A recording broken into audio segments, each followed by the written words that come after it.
Well, hello again. Welcome back to Lifestyle Medicine.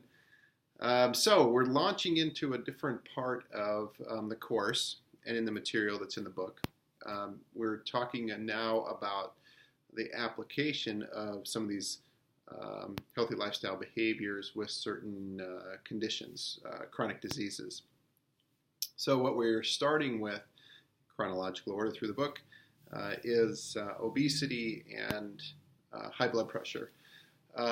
And it's pretty straightforward in the book. All the data is there. We talk about the biomedical model of care. We love data. We love the high level percentages and predictions and that type of thing. But what I wanted to just touch on just for a minute was about obesity. And we are very obesity. Let's see if I can make up a new word here. Obesophobic, obesocentric for sure, and maybe obesocrazy here in the United States and probably most of the Western world. What I mean by that is we focus a lot on obesity, and we should. It's an issue, but I think we need to take it a step back and look at what the reasons for the obesity situation is. Still is projected to continue to progress.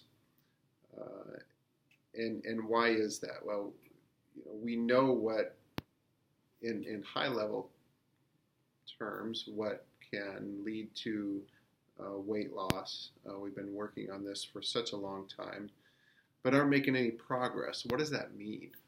If you want to start asking questions, there's a good one to start with.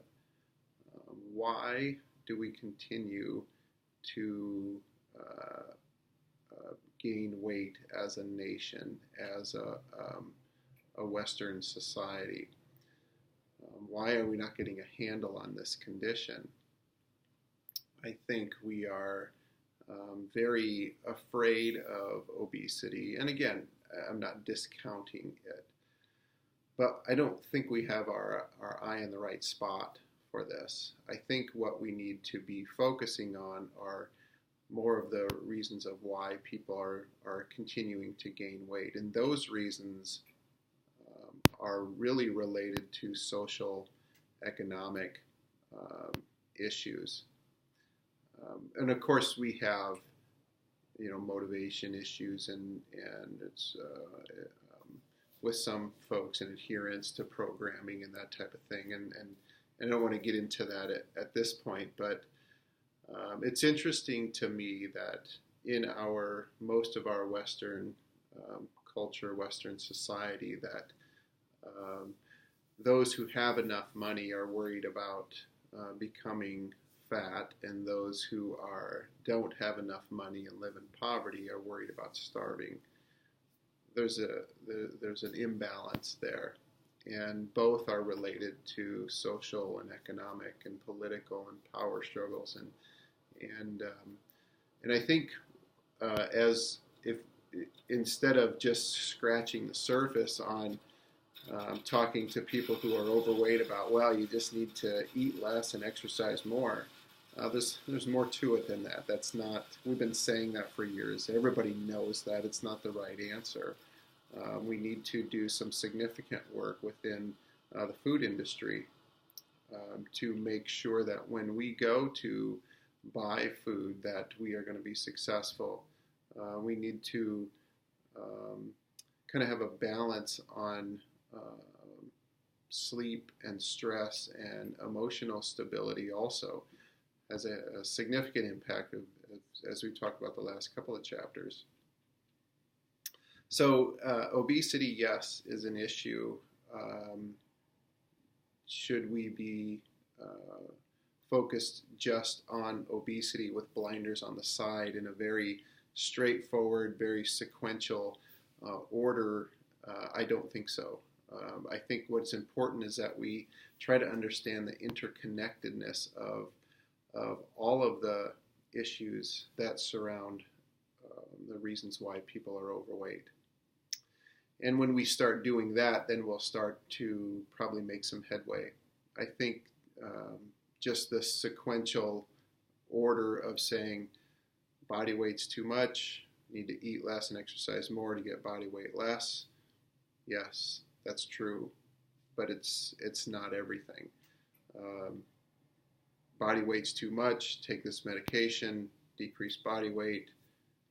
Still, it's a straight line sequential and not considering the factors. Same thing for bariatric surgery. Does it work? Yes.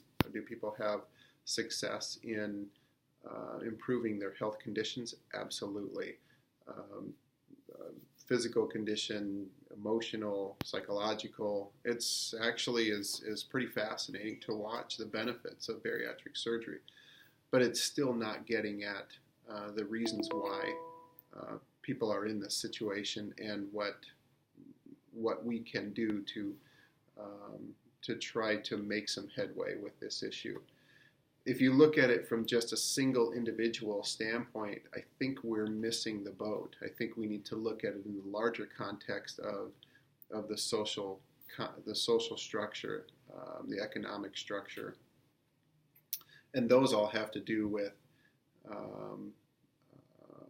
like I mentioned a bit ago, of the food industry being one, and what we can do to educate the public, what we can do to balance, so the people, so we still operate as a capitalistic society, but at the same time do right for the people who are buying the food.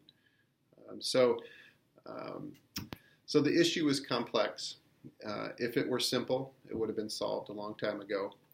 So what I would like to challenge you to do, or to think about, what are the factors that are involved in this obesity epidemic, as most people call it, and I think it's probably accurate.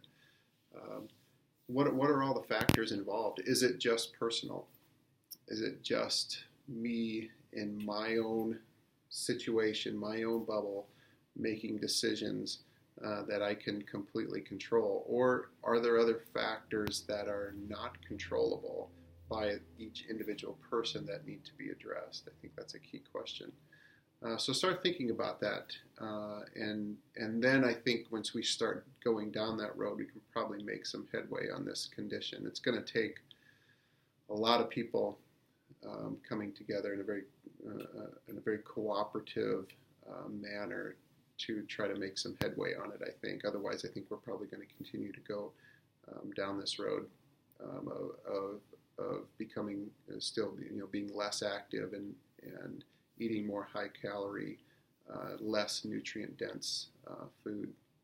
So that's the obesity part. That's really not in the chapter. I wanted to cover it just to kind of give you some context around that. Like I said, both chapters are very straightforward. High blood pressure, just my 2 cents on that. It seems to be, for the last couple of decades, kind of white noise. And by that I mean it's pretty prevalent. And folks are used to hearing high blood pressure as something that's kind of part of who we are now, part of our culture. Certainly as we age, we have an increased risk of becoming hypertensive or getting high blood pressure. It's to a certain degree part of the aging process, but it happens way premature. And so why is that? And white noise is really a detriment, because I don't think there's a lot of enough significance played to high blood pressure and what it does for heart disease and kidney disease and all sorts of other issues that come from high blood pressure.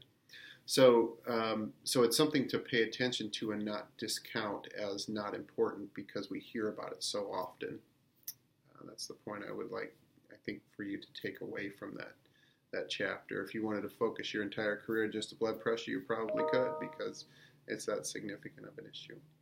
So anyway, I hope you enjoy the chapters and enjoy the module. Continue to plug away at the self-care project that is due at the end of the course, the end of Module 8. I'm looking forward to seeing how that turns out. If you have any questions on that, just let me know. Until next time, have a good one, and we'll talk to you soon. Thanks.